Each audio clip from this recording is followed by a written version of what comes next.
এবার আইডিএলসি বাণিজ্য বার্তা।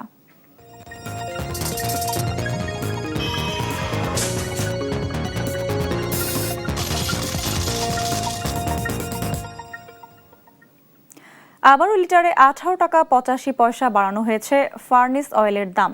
বাংলাদেশ এনার্জি রেগুলেটরি কমিশন বিইআরসির নতুন মূল্য তালিকা অনুযায়ী প্রতি লিটার ফার্নেস অয়েলের দাম 113 টাকা 54 পয়সা নির্ধারণ করা হয়েছে।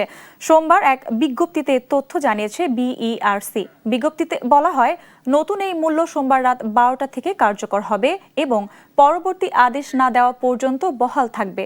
এর আগে গত 12 এপ্রিল লিটারে 24 টাকা 59 পয়সা বাড়িয়ে 94 টাকা 69 পয়সা নির্ধারণ করেছিল বাংলাদেশ এনার্জি রেগুলেটরি কমিশন।